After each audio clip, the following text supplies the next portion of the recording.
முத்தமிழறிஞர் என்னுடைய பெரும் அன்பிற்கும் பாசத்திற்கும் உரிய தலைவர் கலைஞர் நூற்றாண்டு விழா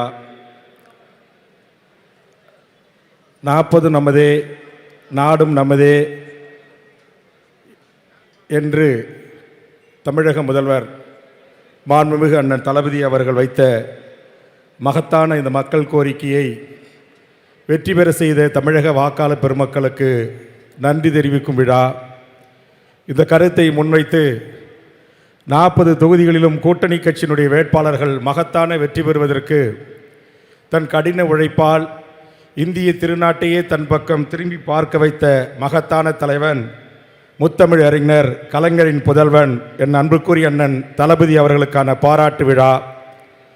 இந்த நிகழ்வை ஒழுங்கு செய்து நடத்தி கொண்டிருக்கின்ற மாண்புமிகு அமைச்சர் பெருமக்கள், திராவிட முன்னேற்ற கழகத்தின் முன்னணி தலைவர்கள், கோயம்புத்தூர் மாநகர மாவட்டத்தினுடைய மாவட்ட செயலாளர்கள், சட்டப்பேரவை நாடாளுமன்ற உறுப்பினர்கள், இங்கு பல்லாயிரக்கணக்கில் திரண்டு அமர்ந்திருக்கின்ற திராவிட முன்னேற்ற கழகத்தின் தோழர்கள், கூட்டணி இயக்கங்களின் தோழர்கள், இங்கு 40 தொகுதிகளிலும் வெற்றி பெற்று நாளை இந்திய நாடாளுமன்றத்தில் தமிழ்நாட்டின் குரலாய் ஓங்கி ஒலிக்க இருக்கின்ற நாடாளுமன்ற உறுப்பினர்கள் அனைவருக்கும் என் அன்பான வணக்கத்தினை தெரிவித்து, முத்தமிழறிஞர் தலைவர் கலைஞர் அவர்களின் நூற்றாண்டு விழா, இந்த மகத்தான சாதனை இந்த மண்ணில் படைத்திட்ட மகத்தான மாமனிதனுக்கு நூற்றாண்டு விழா.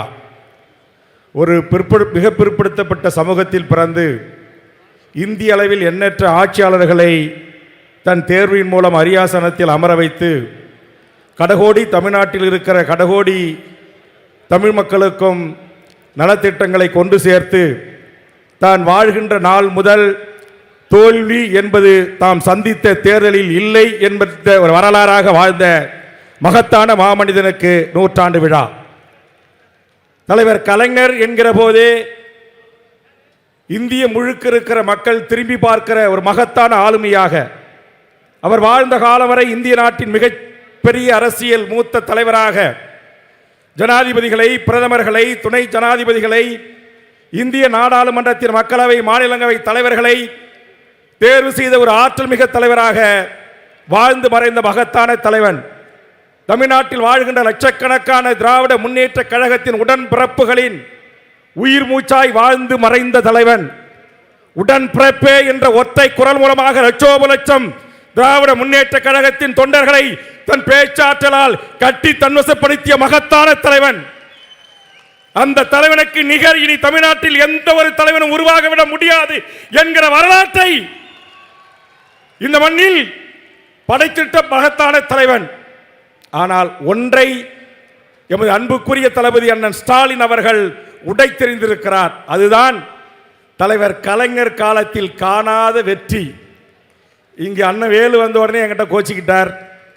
நாங்கள்லாம் கோச்சிக்கிற கூட்டணி கட்சி, நாங்களான்னு சொன்னால் கூட மற்றவங்களாம் கோச்சிப்பாங்க, நான் கண்டிப்பாக கோச்சிப்பாண்ண.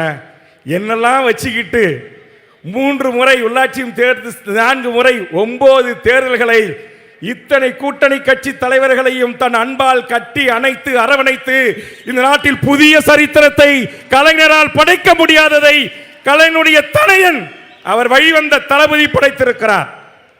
அதற்காக தளபதிக்கு பாராட்டு விழா. அண்ணன் திருமா அவர்கள் நேற்றைய தினம் விக்கிரவாண்டி கூட்டத்தில் பேசுகின்ற போது சொன்னார், இந்த விக்கிரவாண்டி இடைத்தேர்தலுடைய வெற்றி என்பது நாளை தமிழ்நாட்டில் 26 நடக்க இருக்கிற சட்டப்பேரவை தொகுதிகளில் தளபதி அவர்கள் அறிவித்த 200க்கும் 200 வெற்றி வகை சூடுவதற்கான முதல் நிகழ்வாக அமைய வேண்டும் என்று. கண்டிப்பாக அது சாத்தியம், அது நடக்க போகிறது என்பதை எடுத்து காட்டுவதற்காக கட்டியம் கூறுகின்ற ஒரு தேர்தலாக இந்த தேர்தல் அமைந்திருக்கிறது. எனக்கு கிடைத்த தகவலின் அடிப்படையில் இந்த கட்டுக்கோப்பான கூட்டணி, ஒரு கட்டுக்கோப்பான அரசியல் கட்சி, ஒரு கட்டுக்கோப்பான சமூக நீதி இயக்கம் தளபதி அவர்கள் தலைமையில் வழிநடத்தி சென்று இந்த தேர்தலை சந்திக்கின்ற போது எதிரி அச்சப்பட்டு பின்வாங்குகிறார்கள். எதிரி அச்சப்பட்டு பின்வாங்குகிறார்கள். இந்த தேர்தலிலே நாம் சந்தித்தால் இன்னும் இந்த கட்சி படுபாதாரத்துக்கு தள்ளிவிடுமோ என்கிற ஐயத்தின் காரணமாக பிரதான எதிர்க்கட்சியாக இருக்கிற அனைத்து இந்திய அண்ணா திராவிட முன்னேற்ற கழகம் விக்கிரவாண்டி இடைத்தேர்தலை போட்டியிடவில்லை என்கிற முடிவை எடுத்திருப்பதாக தகவல் வருகிறது. மகிழ்ச்சி. அதே நேரத்தில் சட்டமன்ற தேர்தலிலும் இதை முன்னுதாரணமாக வைத்து நம் தொண்டர்கள் சோர்ந்து விடக்கூடாது, சோர்வடைந்து விடக்கூடாது, எல்லாவற்றுக்கும் மேலாக மிதப்பாக இருந்து விடக்கூடாது. அண்ணன் தளபதி அவர்கள், கூட்டணி கட்சி தலைவர்கள் எங்களுக்குள் எவ்வளவு நாங்கள் உரிமையோடு சீட்டு தரவில்லை என்று கோபித்துக் கொண்டாலும், இடம் தரவில்லை என்று கோபித்துக் கொண்டாலும், வர வழியில் காவல்துறை 1 மணி நேரம் என்னை நிறுத்திவிட்டான். எல்லா தலைவர்களும் பேசுறாங்க, யோ அடுத்த ஸ்பீக்கர் நான் தான் போய் பேசுவாங்க, எனக்கு பாஸ் கொடுத்துருக்காங்க, எனக்கு கேட்டால் கூட விடலை. ஆனால் இங்கே இத்தனை தலைவர்கள் உட்காந்துருக்காங்க பாரு, வேல்முருகன் கடைசியாக வராரு, எப்பயுமே வேல்முருகன் இப்படி தான் அப்படின்னு எங்கள் அண்ணன் வேலும் பொன்முடி நினைப்பாங்க. அது என்னுடைய குற்றம் இல்லை. ஆதலால் காவல்துறைக்கு என்ன தெரியலன்னாங்க. சரி ரொம்ப சந்தோஷம்பான்னு சொல்லிட்டு இறங்கி நடந்தே வந்தேன். சட்ட ஒழுங்கு காவல்துறை அனுமதித்தார்கள்.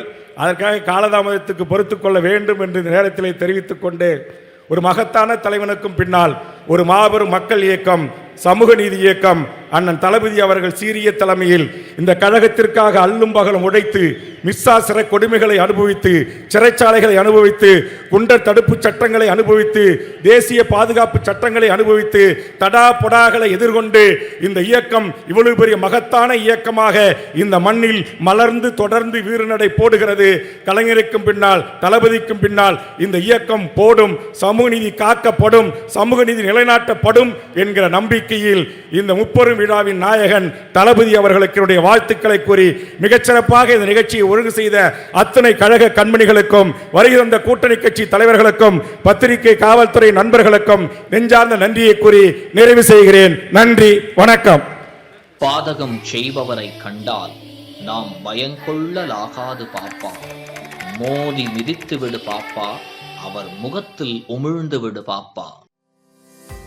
அண்மை செய்திகளை உடனுக்குடன் தெரிந்து கொள்ள இணைந்திருங்கள் இயம்நாடு தொலைக்காட்சியுடன்.